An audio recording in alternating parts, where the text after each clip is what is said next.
So EA have just released a brand new card into FIFA Ultimate Team. They have dropped a premium SBC David Villa, or as we know it, an end of era David Villa. It's a 90 rated card, it looks really freaking good, and to get it, you have to complete 4 SBCs, so I think this one might be fairly expensive.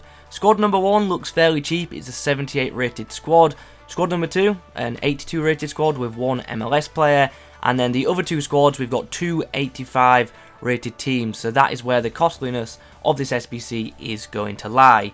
So I'm going to go get these SBCs done, and I'll see you in a second. Okay, so here is the squad I'll be using for one of the first 85 rated SBCs. It does feature a couple of expensive players. We've got the likes of David Silva, Sergio Busquets and James Rodriguez in this team. And for that, we get ourselves a mega pack. For the next squad, this is the team we'll be using to complete it. Yeah, I know it does look a bit expensive, and if I was buying these players off the market, it probably would be, but a couple of them are untradeable, like Benzema and Busquets, so I'm happy to submit that, and for completing that one, we get a rare Electrum Players Pack. For the Irresistible Project SBC, this is what we'll be using, a near full La Liga side with Inform Munayen as the Inform requirement, and Joseph Martinez as the MLS requirement. For the final SBC, you need 1 player from Japan, which we have in left centre-back, and a Team of the Week player, so I just went with a relatively cheapish Bundesliga side, and that will complete that SBC, and that now has completed the end-of-era David Villa collection, and now we're going to get a very good-looking Spanish item coming into the club. I'm really excited to try this card out. I hope it performs well in game. It looks like it could be a really good start striker and a potential really good super sub. It's probably worth mentioning, I don't advise copying the SBCs that I did. Don't do like the same players, because like I said, I used a bunch of untradeable players, which made it much cheaper for me. So I'm not suggesting that the SBCs that I did are the cheapest method. Anyway, now we have David Villa in the club. Let's open the packs and hopefully recoup some of the money which we just invested into this card. In pack number 1, we're not even going to get boards, so that is not a particularly good start. As I always do say in these kind of videos, I really do hope that your guys' packs are much better than mine, because my pack luck is absolutely horrendous, and yeah, these packs just never seem to go that well for me. So fingers crossed something still good will appear from one of these packs, but it's not looking great so far. But we do have 2 decent packs to go. We'll get rid of the mega pack first. It's got 18 rares in it, so hopefully we get a board. Yay, we get a board. Is it walkout? It's not, of course it's not. That is not how my luck works. We get a... Ooh, okay, well, I take back everything I said complaining wise. Longley is a very good pickup, and that is definitely at least 100k pack, 100k back, so I'm happy with that pack. Got 1 more pack to go though. Can we recoup some more coins? That'd be pretty awesome. If so, final pack, can we at least get boards? We can, and it's going to be a UCL player, but it's not going to be a walkout, so we're not too interested in it. But Longley is a decent pickup. That'll recoup at least 100k, which is obviously very pleasing.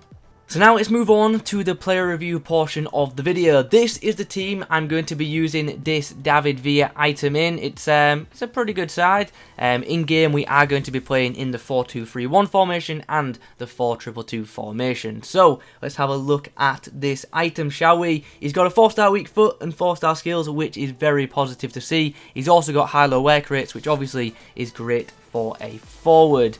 In-game attributes wise, there is plenty to like. In the shooting section, he's got really high attack positioning of 91, as well as a 91 rating for his finishing, 85 shot power, 86 long shots, and on top of that, 95 composure. In front of goal, this guy should, in theory, be amazing. He should be clinical, so hopefully he does bang in plenty of goals for us. The passing department is looking okay for a striker. He's got alright short passing of 81 and pretty good curve of 87.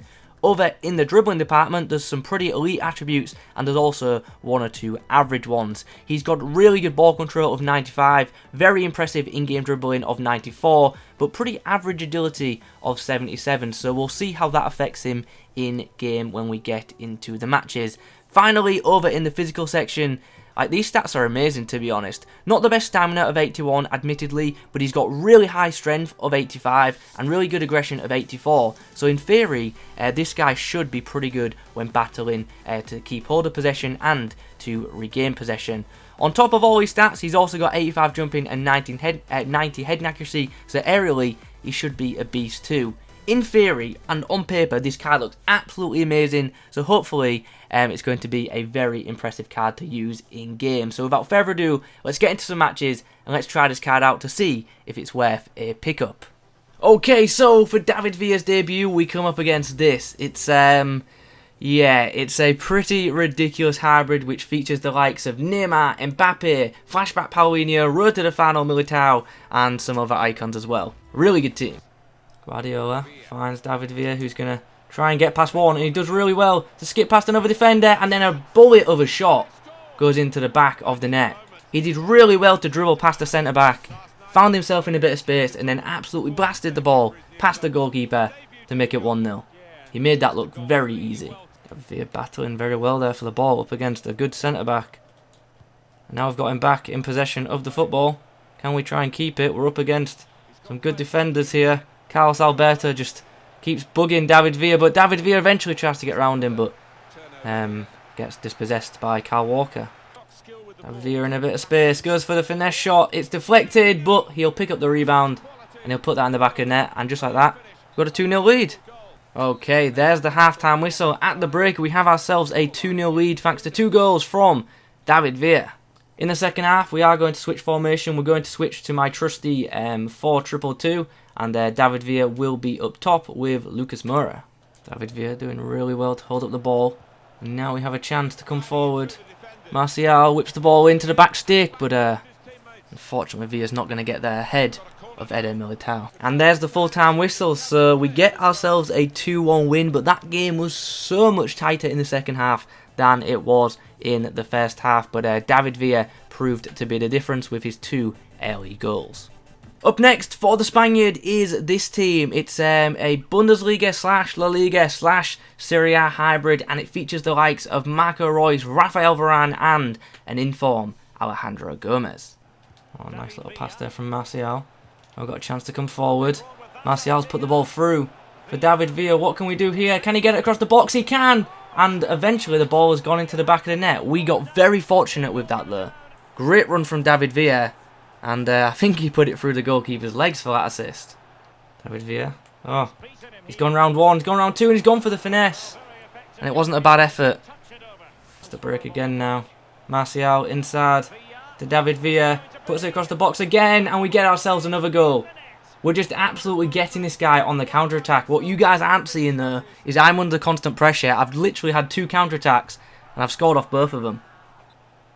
Guardiola finds Villa, who does well to come out there in that battle against Matuidi, and then puts in the finesse shot, but sadly it got blocked by Pep Guardiola. That shot, I believe, was goal-bound too. And there is the half-time whistle. At the break, we somehow have a 2-0 lead. My opponents definitely had the lion's share of possession, but the short amount of possession that we have made count. So hopefully in the second half we can extend this lead and go on to get the win. Here's David Villa trying to get round his man. He's done so. Can he get this shot in from a tight angle? Sadly not. Lloris closes him down quick. Deception there by Sutoraikā. And now David Villa's got a chance to bring the ball forward. Martial and him linking up very nicely down this right edge. But we're under a bit of pressure. Still going with the ball. Still going. Can we get the shot away? Sadly, Roussillon just at the last gasp nicks the ball. There's a chance. Guardiola puts the ball through. David Villa has skipped through the defensive line. Can he finish? Yes, he can. And that should seal the victory. We've been under constant pressure for most of the second half. But now we've got some breathing room, and hopefully that's enough to give us the win. Nice left-footed finish from the Spaniard, who broke through a gap. And hopefully he's just given us the match win. That was the other nice bit of hold-up play. And now a chance for Lucas Moura to break. He tried to get the pass away because I thought he was about to get tackled, but unfortunately it was lost possession. And Babu plays the ball down the line to David Villa, who's on the end of this. Up against Lucas Hernandez. Gets past one, takes off the shot, and what a finish that is. The victory has definitely now been sealed, and that is a fantastic goal from David Villa. He showed good pace, good strength, and good balance under pressure. And then he unleashes that shot, which goes into the top corner. Brilliant. And there's the full-time whistle. Wow. That game, honestly, the scoreline does not do my opponent justice. He was very freaking good, and that game was much tighter than that scoreline does indeed suggest. The game ended up being the David Villa show though, because he was involved in all 4 of our goals. I know he's only being credited with 1 assist, but for those of you who saw the first goal, you'll know that obviously David Villa was heavily involved, and I thought he was absolutely brilliant in that match too. Anyway, that's the live gameplay now complete for you guys. I will play a couple more games with this item, but that's enough footage for you. I'll see you in a second over on the summary page. Just quickly, by the way, the engine chem style definitely made a difference, and I'm going to discuss that a bit more when we get into the verdict. Okay, so after playing around with this item a bit more, what are my thoughts on the end of era David Villa item? Look, I'll be honest with you guys, I think this card's class. It was absolutely brilliant for me, and yeah, he just had an impact in every single game that I played, and I was just really pleased with this card's in-game performances. In front of goal, this card's absolutely brilliant, and for those of you who are pretty good at finishing and pretty average at finishing, you will really enjoy this card because yeah, he's really good in front of goal. It's just a shame he doesn't have a 5-star weak foot anymore like he used to in the old FIFAs.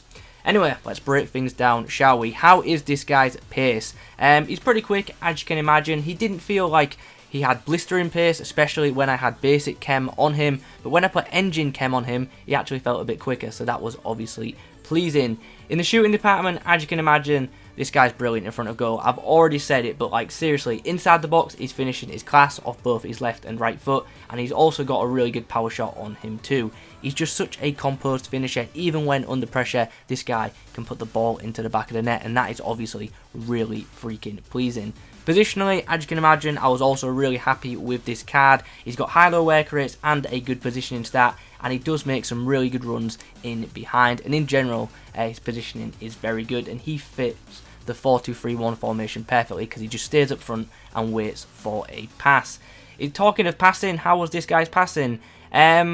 Okay, it was good enough for a striker in my opinion. I don't think his distribution's amazing, but for a striker, I definitely think it's good enough. His shot passing and link-up play was very pleasing, but his through balls were pretty average. I also didn't make too much of his crossing, so wouldn't advise him to be used in wide areas. And now we move on to this guy's dribbling, which in-game I thought was pretty good. His general on-the-ball ability I think is class. He's got a really good first touch, and he's brilliant for hold-up play because he's got really good ball control, strength and aggression, so he's not too easy to dispossess of the football. He doesn't have the best agility though, and that can be noticeable at times. Now don't get me wrong, I'm not saying this guy's agility is terrible, but compared to other high-rated forwards, he definitely isn't as easy to maneuver, but still, he's pretty freaking good on the ball, and if you put a dribbling heavy chem style on him, that obviously will definitely help, so that's something to consider. But nonetheless, on the ball, he's still very freaking good. It's just a shame that his agility isn't a little bit better. Physically, I thought this card was absolutely amazing, and I've got no complaints in that department whatsoever. In game, he feels strong and he fights for the ball a lot, and that is really freaking pleasing. He does have 81 stamina, but to be honest, I really didn't have too many issues with him tiring. But if I was to go into extra time, I probably would look to sub him off. Aerially, the guy's 5'9", and to be honest, due to his height, he's not going to win too many headers, but he won his fair share considering his height, to be honest. Sadly, FIFA 20 isn't really a game where you can abuse headers, so this guy's 90 heading accuracy really isn't that much of a positive, but who knows, if a patch comes into the game where heading becomes OP again, then obviously this card could have an extra positive, but yeah, didn't really get to take advantage of his high heading accuracy stat, if I'm being honest. Overall though, what's my verdict on this card? It's really freaking good. It's a very effective card for FIFA Ultimate Team, and I had a lot of fun using this item. So with that in mind, do I advise picking this card up? According to Footbin right now, this item costs around 250k, and to be honest, I've got no complaints about that price. I think that's a pretty fair price for this item, and you also get some pretty good packs back for completing the SBC as well. So if you can afford to do so, this card probably is worth considering picking up. So that's my verdict on this 90 rated end of era David Villa item. Anyway guys, you've now heard my thoughts. Let me know yours in the comment section down below. If you could leave a like rating on the video, that'd be awesome. Subscribe to the channel if you're new. Thanks for watching. I'll catch you in the next one.